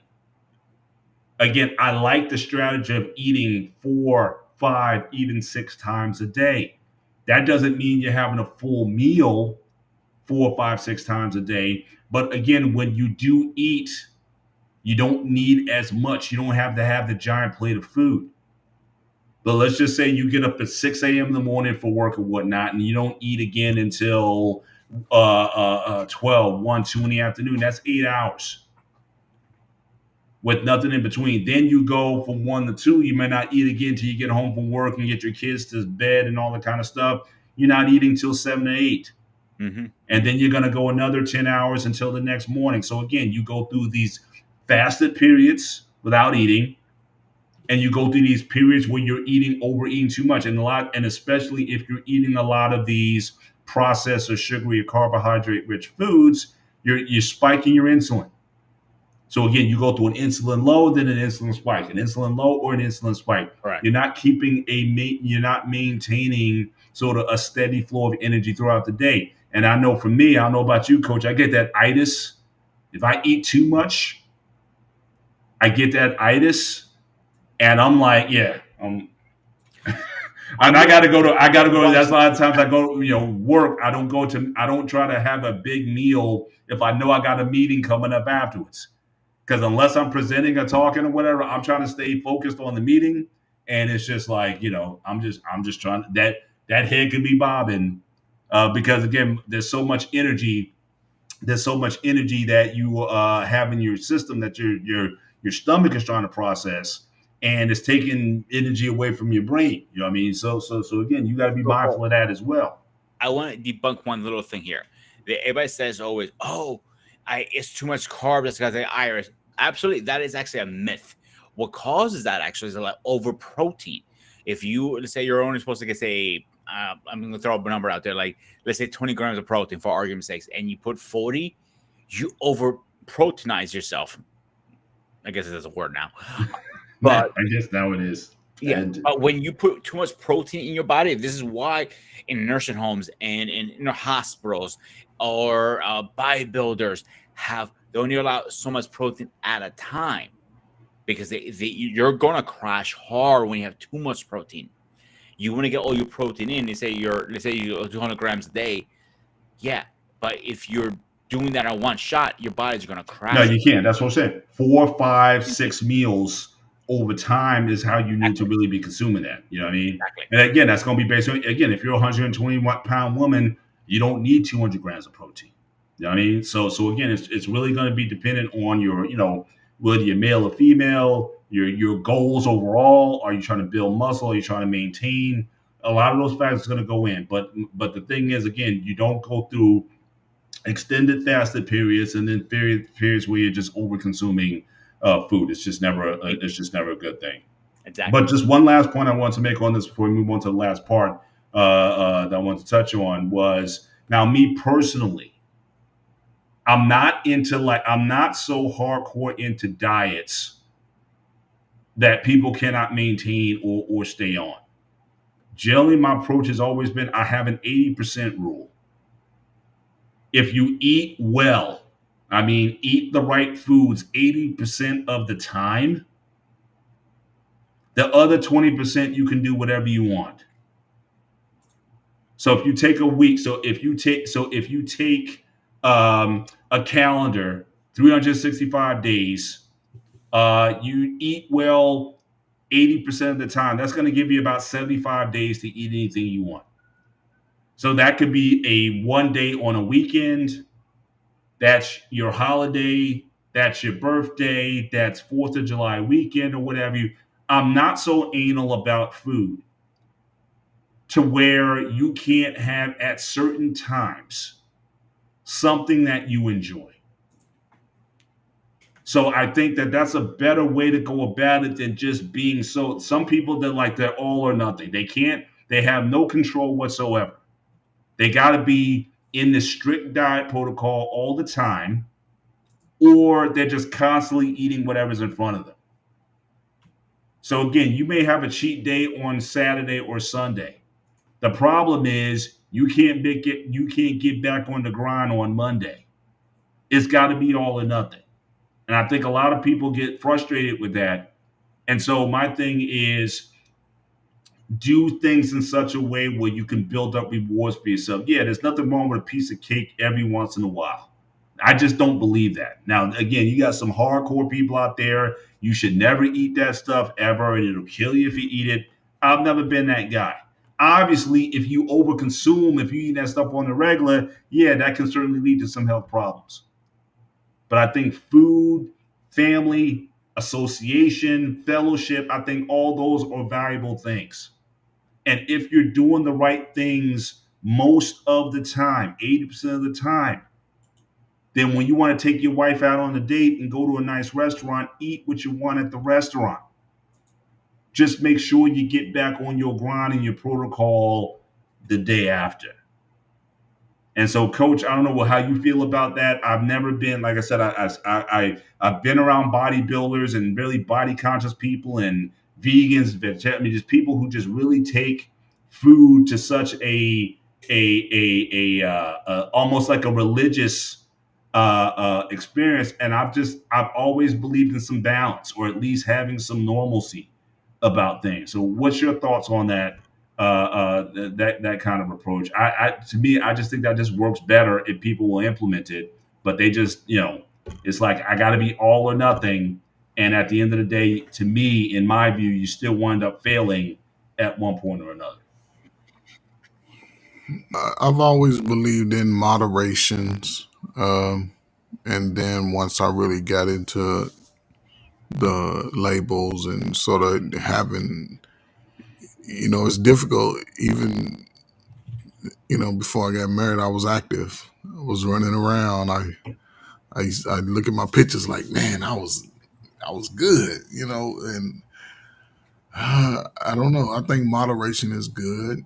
Um, Definitely, yes, learning the strategies. of like say you go out to eat somewhere and you can choose your options. If you see it and you are the person that's going to be actually piling it on your plate, start with the vegetable side first and then work your way towards your meats and proteins and things like that. But start with your vegetables and see if you can fill your plate up with more vegetables. Um, yeah, and I think, I don't think most people really focus on, your correct diet unless they're actually looking to go into competition for the most part, or they're sort of prescribed by a doctor to watch your weight and get better and deal with health issues. So I don't know, man. I guess I'm in the gray area of it right now because I can't be as active, but I think about, things I have to do outside of just exercising, just eating right. Um,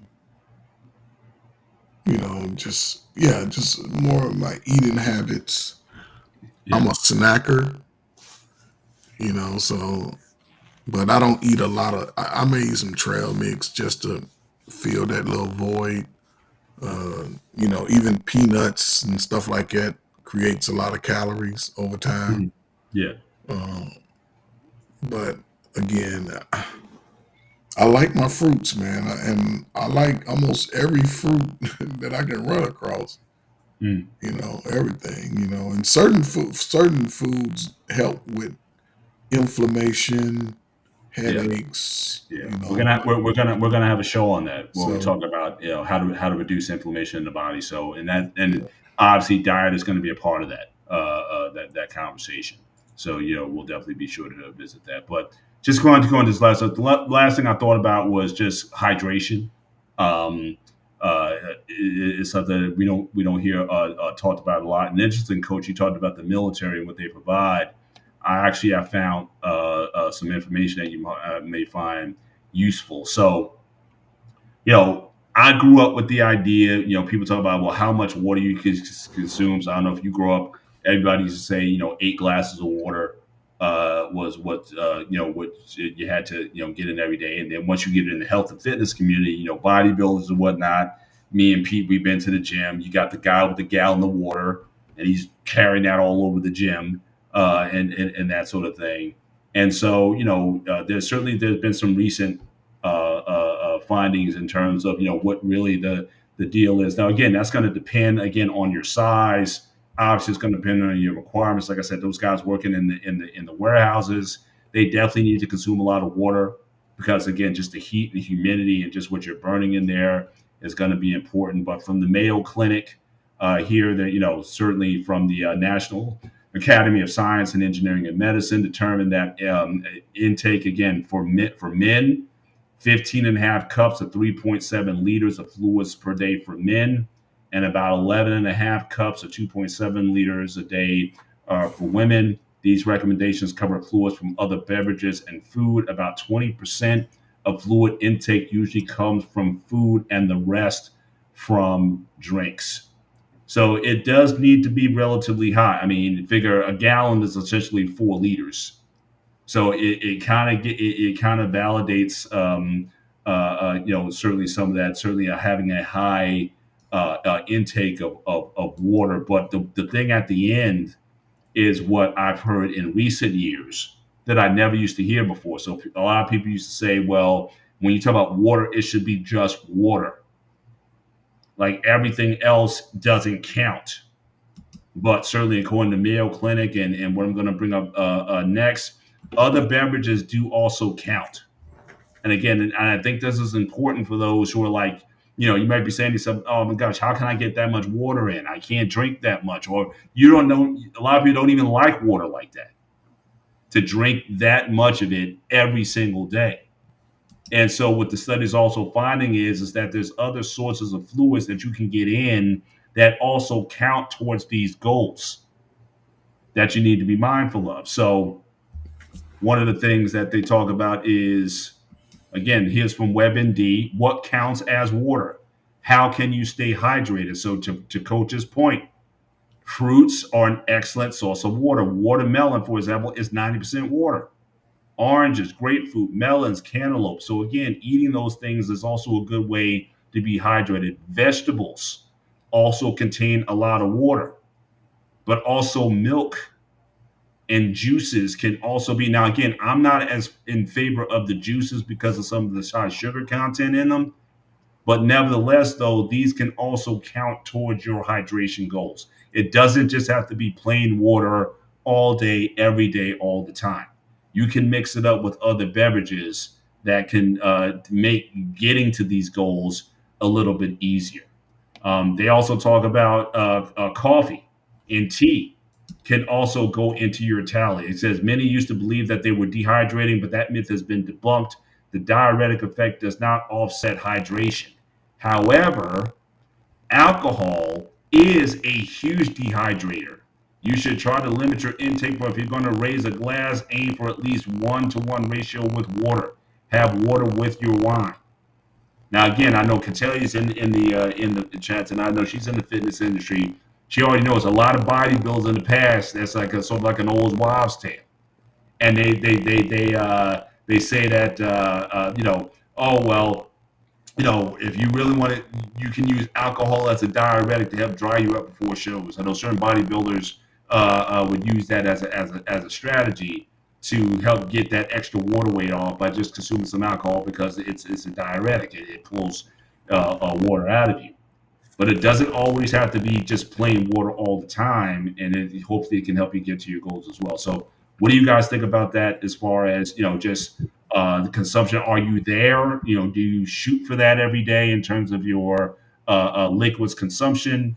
What does that consist of? Is it do you drink coffee, tea, different things other than just water to help you get you there? So So personally, I would say this is how I do it. In the morning, first of all, I didn't know hydrate water it counts as fluid. I thought it dehydrates you. I guess I'm wrong on that. the coffee, you mean coffee? Yes, coffee.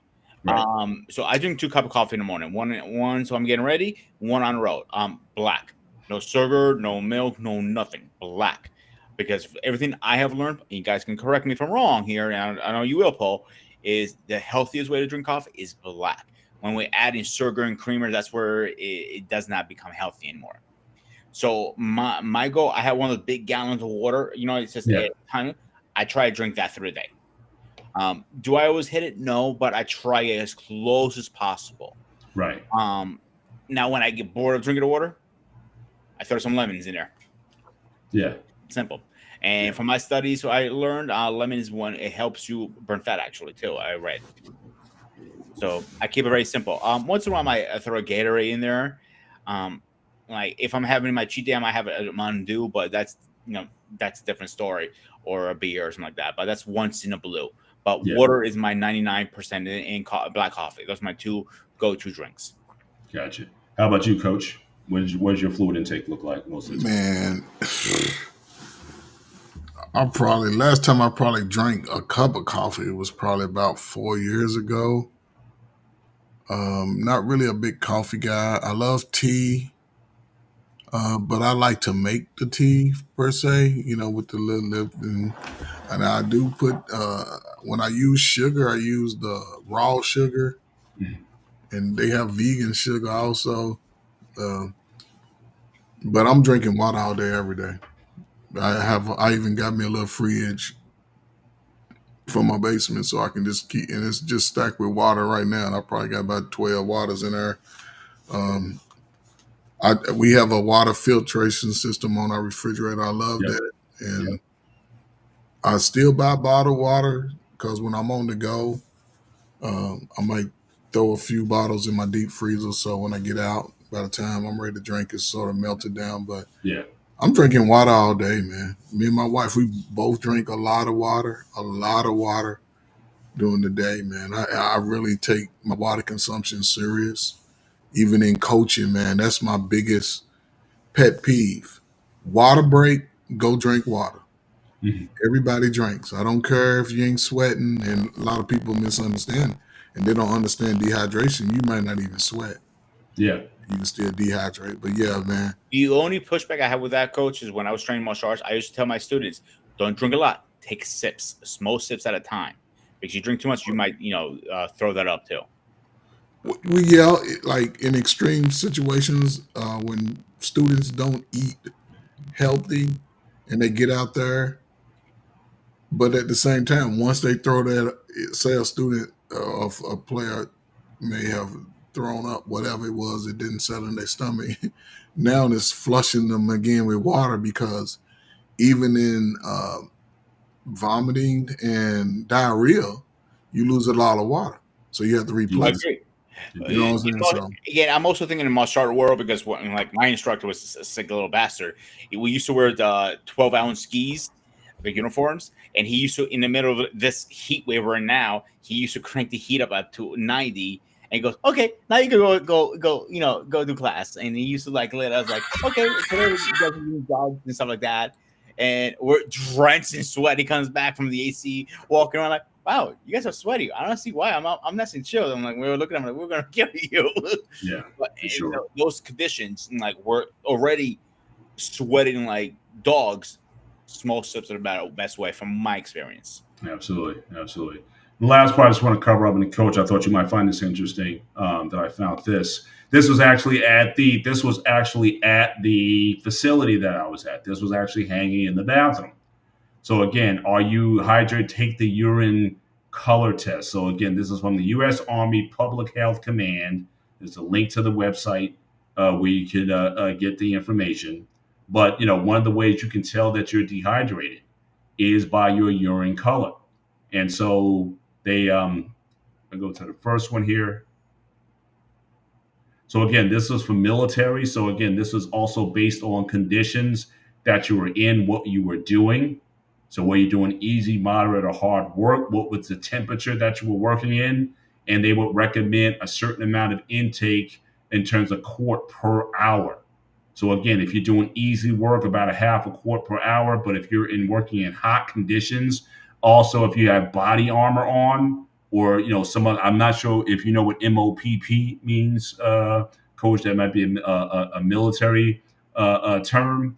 But certainly, all these factors could lead to possibly in an hour's time consuming a whole quart of water within that time. But again, it's all conditional based on your level of activity. But if you're in extreme heat, then yeah, water is constantly consumed and recommended in this space. Coach, was this something that you've seen, or was this something similar to that exposed to you in terms of how, when you're in the field, in terms of water, how much you should be consuming in that time? You muted, bro. You muted, coach. Coach, you muted. the MOPP is when you have on your gas gear, when you go into toxic environments, it's pretty much utilized in trainings. You have it's like a chemical suit. You have that on, it's sort of insulated. And then you have your gas mask on, and it's a plastic glass shield with, that's covering your face, almost like a scuba mask. So yeah, and those conditions can get hot because during training it can be in the middle of summer, and you have to put all that equipment on at the drop of a dime because they throw live gas when you're out in training. It's not, it's a small dosage, but it's enough to get you to throwing up, tear in your eyes, nose running. It'll really get to you. So yeah, the military, man, I've seen some instances where people have had some heat strokes because of the training. They Yeah. sort of softened up the training now, but yeah, your urine colors are very important.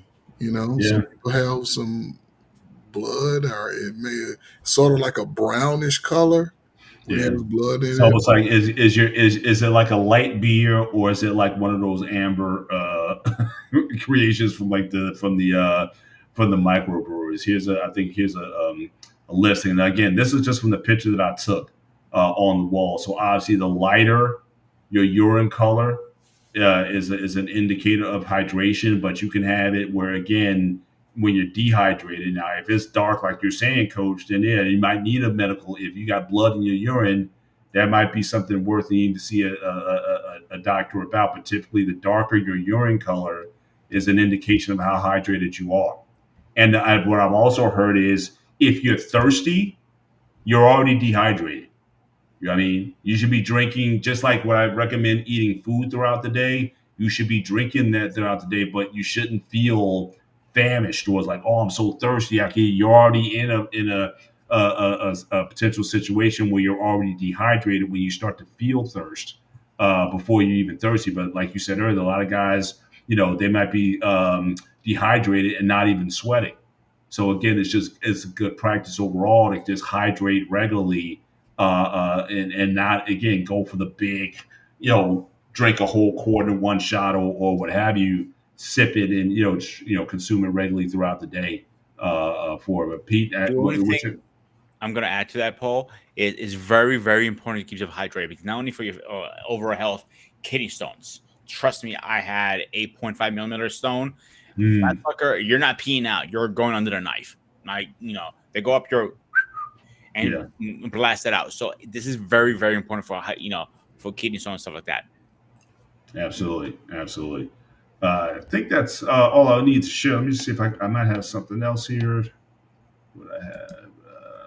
Yeah, we can close out. We can take this off. Before you guys go your final thoughts, Katrina, I'm gonna put my email in the address. I'd like to invite you personally for one of our future shows. I think you'd be a great addition to our guys here and guests. Just throw me an email and we can talk out the details. Absolutely. Well, again, I'm certainly glad we kind of had this discussion. Again, this is just very kind of high level. Again, I'm not talking about any specific.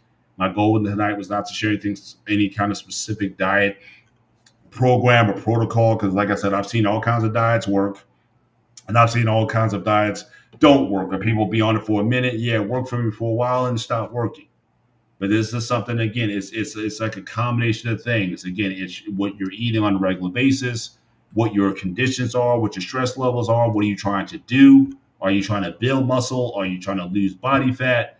All of these factors go into the type, not only the types of foods that you should be eating, the amount of water you should be consuming, and so I just wanted to kind of cover like on a high level just some basic principles, which I think that I've certainly found useful. You can sort of, like I said, take the information as you as you will, and hopefully just But I think just start just understanding what it is you're putting in your body. I think that's really at forefront. So again, taking that extra time to really understand what a label is saying, particularly when it comes to the serving size of what's in the product. Number one.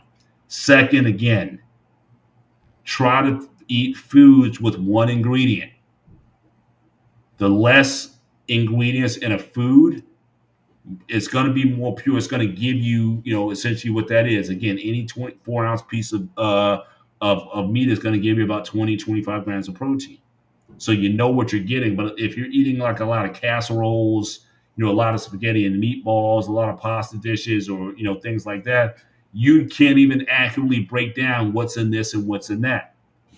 Because again, it's so divided. But like you say, get one of those 3-section plates. Put your protein in one section, put your fruits, your vegetables in one section. If you're going to have carbs, put that in another section. Just be mindful of what you're putting in each section and treat that into the in and of itself. Then you can kind of mix everything together if you want to. But if you're going to make baked mac and cheese or lasagna or something like that, it's harder to measure like what it is that you're getting. And that makes it harder to kind of stick to a routine or stick to a program. So that's what I would recommend for people. Eat throughout the day, stay hydrated throughout the day. Simpler food choices, but just keep the consistency and just again understand what the macros are doing in the body. And I was going to just use that as my final. Smaller trick, and I'll land my plane there, and coach can take it. If you don't know how much carbs you put on your plate, is usually your fist size. Whatever your fist size is, usually the rule of thumb is in dietary, at least in my line work. You said carbs or protein? carbs. That's the rule of thumb. Gotcha. How big your fist is how much you should be on your plate. Gotcha. Coach, You got a big fist there, little coach there. there's a lot of protein. There's a lot of carbs there. Obviously. Go ahead. You can close this out. I mean, just good information, man. I hope, anybody that runs across this video, anybody listening, man, just sort of, look to apply some of it. Listen, we don't have the way, we have a way. And hopefully that, the information can be utilized. If not for you, share it with a family member or friend, someone who you believe may deem this information useful. And if possible, make the appropriate adjustments so that you can at least, I guess, put yourself in a position to possibly be around for a long time for your family, man, because, health is wealth. And if we're not feeling good physically, it will affect with our emotional capacity. And that will trickle down to everyone else in our immediate circle, family members, friends. They will see it. They will experience our health issues. And so, yeah, man, just a good time, man, to start getting in shape. It's the middle of the summer, man. This is training season for everybody. Everybody's in training season. So get in training season. So when we get around to the winter months, you're nice and slim, and hopefully it'll last until you roll back around for next spring, and then you just kick it back off, man. So salute, man. All right, let's do a quick schedule update before we go, guys. Is that cool with you guys? You guys cool with that? Mm-hmm. So on Saturday, we're gonna be going over Jump the Shake. When the shows have too many seasons. That is a show you were talking about, Paul. So that's on you. And the gray area this week we're going to be talking about is using AI to restrict someone's voice or face without their permission wrong. Yeah, that one I got myself in trouble with already. And where are we?